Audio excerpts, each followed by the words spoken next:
Oh, you're back. Okay. All right. Does anyone need more time? Okay. Could always use more time, right? Okay, so why don't you share? If I need a volunteer, my stand is in my room. So, Jenny, it's in a black case in my suitcase or somewhere. There's a stand. It's like this big. But until then, I need a volunteer to hold this. And you can hold it like a camera, and you can move it any way you want, but just don't get too far from me. No, don't stand in front of me. And then when people are talking, you can put it on them also. Yeah? No, it's in a black bag that this big. Yeah, okay. So we want you to share what you remember, your realizations and whatever else, and what was important to you. So we can go over and make sure that you've got it. Because I don't want you to leave without getting it. You know what I mean? Okay? So who wants to share? Maybe what they think is personal, what they got the most from, or whatever.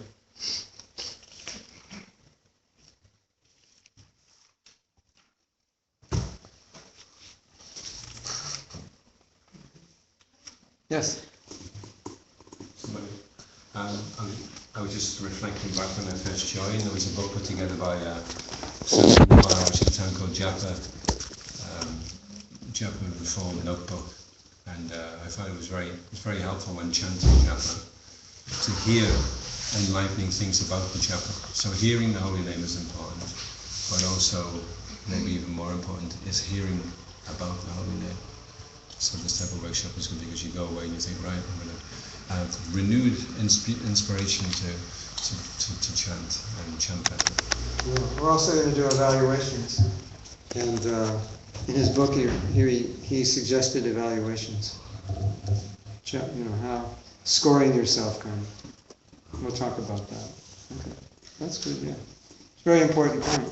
When you're trying to do something, if you don't try to improve, it tends to degrade. That's just the nature of life, if you're not thinking how to improve something.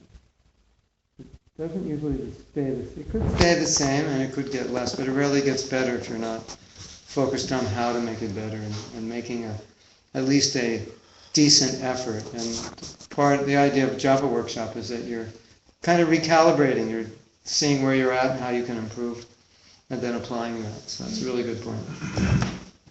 Actually, you can do that every day. You can do that at every moment. Okay. Yes? What else did we learn of any significance? Did we learn anything of any significance? Yes. We learned that prasadam was at 1:30. That was probably the most significant thing we learned today. Right? Okay, what else? It helped me to think about chanting as a prayer. Because I kind of knew it, but then I was never doing it. I was actually just mechanically chanting. So, just really those exercises and the kirtan after the prasadam really kind of helped to drill it down. So that was very useful. Yeah, one of the realizations I had was that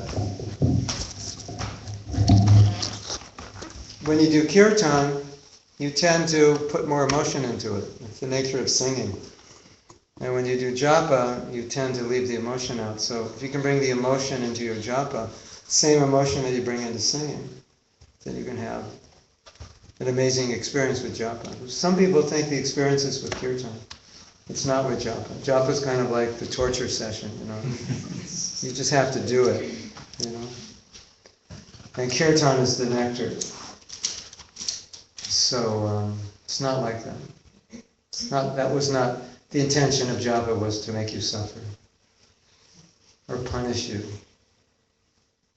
So if you can bring emotion into your japa, that's very good. Yes? Okay. Who else would like to share? Yes. Well, I've realized that Since I've set out to chant 16 rounds a day, that means for the rest of my life, that means like every day for the rest of my life, but you're just going to have to take it one day at a time and just remember to get as many rounds in early as possible. But being to a workshop like this and hearing everybody's point of view and everybody's input is, it's going to make the experience a lot better for me. Very good, thank you. It's an excellent point you made. That you take it a day at a time. We did 4 vows workshops in 4 different areas, and we made that point. When you take a vow, that's every day you wake up, you remake that vow. So if you vow to chant 16 rounds, every day you have to make that vow. It's not you made it once, and that's what a lot of people think. Make it once and that's good enough. No, you have to make it every day. One day at a time. Okay, I made a vow. Here's 16 rounds, 4 regular principles. I make it every day. As you said, for the rest of my life. That's what a vow means. Very good. Thank you. What else? Yes. I enjoy hearing about when you joined and how you got into India. You were the first white devotees the natives had ever seen, and how Prabhupada must have been very proud of you all. And I enjoyed reminiscing very much. Thank you. Hare Krishna. Well, over the next few days we can tell you more stories of the intense surrender of the devotees in the time of Prabhupada. Yeah, it's inspiring. What else did we learn? It's okay, chanting without Japamala has a different effect or different... Chanting without your japa? You mean chanting japa without the mala? Yes. Is it a different effect? I mean, just chanting without any mala, or chanting with a counter, or what? No, nothing. There's a different effect that, you can't, you see, you take a vow to chant a certain amount. So if you don't have beads, you can't keep your vow. That's the reason we chant on beads. Plus, you touch tulsi and you get purified. So, all our acharyas, they set a standard, a certain number of rounds. They would do that every day. So it's kind of like you're setting an appointment with Krishna, that I will spend this amount of time with you every day the rest of my life. So you have to count it. Like you have a watch. It's like, how could you run a business without a watch? You say, you're a CEO, and then you ask, do I need a watch? Well, you call meeting at 2 o'clock. You'll have to have some clock. You have to have some way of monitoring what time it is. So you're monitoring the commitment you made. So that's why we chant those numbers. Yeah. And it's said that when you touch tulsi, it's like touching Lord Chaitanya's feet. It's compared to touching Lord Chaitanya's feet. So that's also there.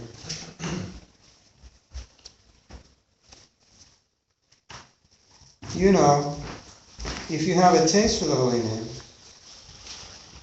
you might chant, 3, 4, 5 hours a day. You could say then, well, then I don't need beads because I'm already chanting more than 16. But still, that was a standard Prabhupada. Lord Chaitanya, he also did it. Everybody did it. So a lot of times Prabhupada said that we do things because the previous acharyas did them. So we might think, well, if I do something else, it might be better. Let's do it this way, it'll be better. And he said, well, previous acharyas did it, so we followed their footsteps. This is a phone stand, in case you're wondering what it is.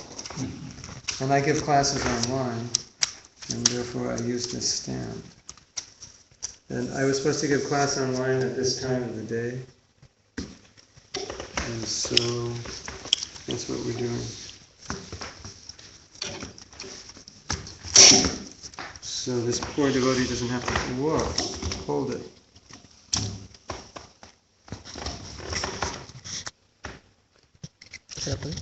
Like that. What happened?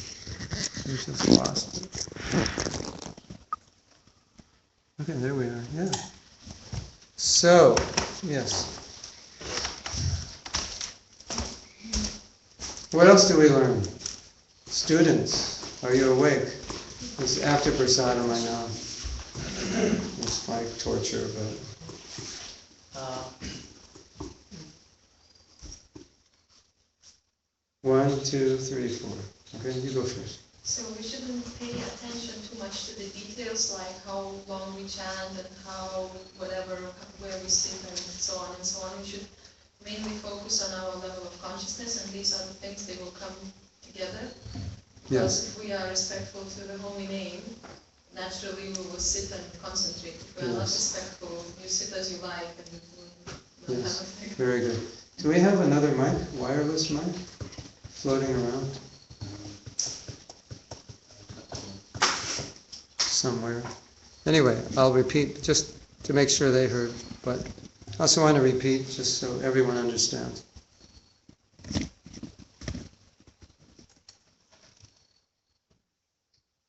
When you want to do something right and you're in the right mood, you tend to do the right things. And if you just learn to do the right things but you don't have the mood, then there's no guarantee that you will do them right.